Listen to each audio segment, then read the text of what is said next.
Hi friends, welcome to cooking at Mayflower. ഇന്ന് ഞാനിവിടെ തയ്യാറാക്കുന്നത് ഒരു കപ്പ കുഴച്ചതാണ്. ഇത് നമുക്ക് വളരെ ഈസി ആയിട്ട് ചെയ്തെടുക്കാൻ പറ്റുന്നതാണ്. ഞാൻ ഇതിനു മുമ്പ് കപ്പയുടെയും ബീഫിൻ്റെയൊക്കെ റെസിപ്പി ഇട്ടിട്ടുണ്ട്. കാണാത്തവർ അത് കണ്ടു നോക്കണം. ഈ കപ്പ കുഴച്ചത് മീൻ കറിയുടെ കൂടെയൊക്കെ നല്ല കോമ്പിനേഷനാണ്. ഞാൻ മീൻ മുളക് കറിയുടെയൊക്കെ റെസിപ്പി ഇട്ടിട്ടുണ്ട്. കാണാത്തവർ അത് കണ്ടു നോക്കണം. ഇനി നമുക്ക് ഈ കപ്പ കുഴച്ചത് എങ്ങനെയാണ് ഉണ്ടാക്കുന്നത് നോക്കാം. അതിനു മുമ്പ് ഞാൻ നിങ്ങളെ വീണ്ടും ഓർമ്മിപ്പിക്കുകയാണ്, എൻ്റെ ചാനൽ ആദ്യമായി കാണുന്നവർ സബ്സ്ക്രൈബ് ചെയ്യാനും അതിനടുത്ത് കാണുന്ന ബെല്ലൈക്കൻ ക്ലിക്ക് ചെയ്യാനും മറക്കരുത്. എന്നാൽ മാത്രമേ ഞാനിടുന്ന പുതിയ വീഡിയോസിൻ്റെ നോട്ടിഫിക്കേഷനൊക്കെ നിങ്ങൾക്ക് കിട്ടിയുള്ളൂ. ഇനി നമുക്ക് ഈ കപ്പ കുഴച്ചത് എങ്ങനെയാണ് ഉണ്ടാക്കുന്നതെന്ന് നോക്കാം. കപ്പ കുഴക്കാൻ ആവശ്യമായ കപ്പ തൊലിയെല്ലാം കളഞ്ഞതിന് ശേഷം കഷ്ണങ്ങളായിട്ട് മുറിച്ചെടുക്കണം. ഞാൻ ഇതുപോലെ ചെറിയ കഷ്ണങ്ങളായിട്ടാണ് മുറിച്ചെടുത്തിരിക്കുന്നത്. ഇനി നമുക്കിതൊന്ന് വേവിച്ചെടുക്കണം. നമുക്ക് വേണമെങ്കിൽ പാനിൽ വെച്ച് വേവിക്കാം. ഞാനിവിടെ പ്രഷർ കുക്കറിലാണ് വേവിക്കുന്നത്.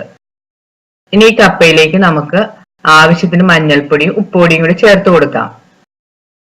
ഇനി ഇതിലേക്ക് ആവശ്യത്തിന് വെള്ളം ഒഴിച്ചു കൊടുക്കണം.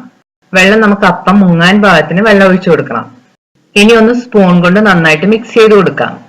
ഞാനിവിടെ എടുത്തിരിക്കുന്നത് 1.5 കിലോ കപ്പയാണ്. ഞാനിവിടെ ഉപയോഗിച്ചിരിക്കുന്നത് ഒരു 5 ലിറ്ററിന്റെ പ്രഷർ കുക്കറാണ്.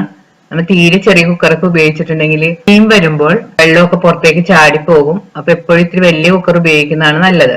ഇനി നമുക്ക് ഈ പ്രഷർ കുക്കർ ഒന്ന് മൂടി കപ്പ വേവിച്ചെടുക്കണം.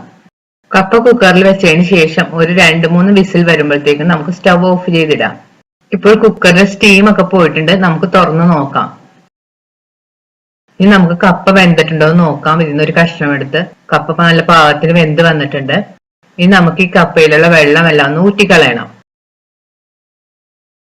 കപ്പ ഇതുപോലുള്ള ഒരു പാത്രത്തിലേക്ക് ഇട്ട് അതിന്റെ വെള്ളമെല്ലാം കളഞ്ഞു വെച്ചിട്ടുണ്ട്. കപ്പയിലെ വെള്ളമെല്ലാം പോയതിനു ശേഷം നമുക്ക് വീണ്ടും കപ്പ പ്രഷർ കുക്കറിലേക്ക് ഇട്ടിട്ട് ഒന്ന് സ്പൂൺ കൊണ്ട് നന്നായിട്ട് ഉടച്ചു കൊടുക്കാം. നല്ല വെന്ത കപ്പ ആയതുകൊണ്ട് നല്ല പെട്ടെന്ന് നമുക്ക് ഉടച്ചെടുക്കാൻ പറ്റും. ഇനി നമുക്കൊരു പാൻ ചൂടാക്കാം. പാൻ ചൂടായി വരുമ്പോൾ അതിലേക്ക് ആവശ്യത്തിന് വെളിച്ചെണ്ണ ഒഴിച്ചു കൊടുക്കണം.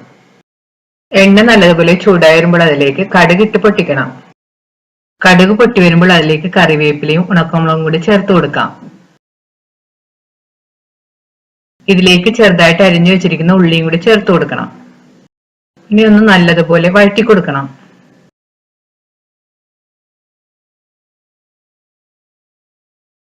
ഉള്ളി ഒന്ന് ചെറുതായി മൂത്ത് വരുമ്പോൾ അതിലേക്ക് പച്ചമുളക് ചതച്ചത്, വെളുത്തുള്ളി ചതച്ചത്, ചെറിയ ജീരകവും ചതച്ചും കൂടി ചേർത്ത് കൊടുക്കാം. ഇവ ചേർത്ത് നല്ലതുപോലെ വഴറ്റി കൊടുക്കണം. ഇപ്പോൾ പച്ചമുളകും വെളുത്തുള്ളിയും ജീരകവും ഒക്കെ മൂത്ത് നല്ലൊരു മണമൊക്കെ വന്നു തുടങ്ങിയിട്ടുണ്ട്. ഇപ്പൊ ഉള്ളിയൊക്കെ ഒന്ന് ചെറുതായിട്ട് ബ്രൗൺ കളറായി തുടങ്ങുമ്പോൾ നമുക്ക് ഇതിലേക്ക് ചുടച്ചു വെച്ചിരിക്കുന്ന കപ്പയും കൂടി ചേർത്ത് നല്ലതുപോലെ മിക്സ് ചെയ്ത് കൊടുക്കാം. നമ്മൾക്ക് വേണമെങ്കിൽ ഇത് തേങ്ങാപ്പീരയൊക്കെ ഒന്ന് മിക്സിയിലിട്ട് പതുക്കെ ചതച്ച് വേണമെങ്കിൽ ചേർക്കാം. ഞാൻ പക്ഷെ തേങ്ങയൊന്നും ഇല്ലാതെയാണ് ചെയ്യുന്നത്. ചേർത്തതിന് ശേഷം സ്പൂൺ കൊണ്ട് നന്നായിട്ട് മിക്സ് ചെയ്ത് യോജിപ്പിക്കണം. നോക്കിയിട്ട് ആവശ്യമുണ്ടെങ്കിൽ ഉപ്പ് ചേർത്ത് കൊടുക്കണം. ഇപ്പോൾ നമ്മുടെ വളരെ ഈസി ആയിട്ട് ചെയ്യാൻ പറ്റുന്ന കപ്പ കുഴച്ചത് റെഡി ആയി കഴിഞ്ഞ് നമുക്ക് വളരെ പെട്ടെന്ന് ചെയ്യാൻ പറ്റുന്ന ഒരു റെസിപ്പിയാണിത്. കപ്പ കുഴച്ചത് മീൻ കറി, ഇറച്ചിക്കറിയുടെ കൂടെയൊക്കെ നല്ല കോമ്പിനേഷനാണ്. മീൻ മുളക് കറി, മീൻ തേങ്ങ അരച്ച കറി, ഇവയുടെയൊക്കെ വീഡിയോ ഞാൻ ഇട്ടിട്ടുണ്ട്. അതിന്റെ ലിങ്ക് ഞാൻ ഡിസ്ക്രിപ്ഷൻ ബോക്സിൽ കൊടുക്കുന്നതാണ്. അത് നിങ്ങൾ എല്ലാവരും കണ്ടു നോക്കണം. കുഴച്ചത് നിങ്ങളും ട്രൈ ചെയ്ത് നോക്കുക. ഈ വീഡിയോ ഇഷ്ടപ്പെടുകയാണെങ്കിൽ ലൈക്കും ഷെയറും കമന്റും ഒപ്പം സബ്സ്ക്രൈബ് ചെയ്യാനും മറക്കരുത്. വീണ്ടും പുതിയ റെസിപ്പിയുമായി നമുക്ക് കാണാം. Thank you.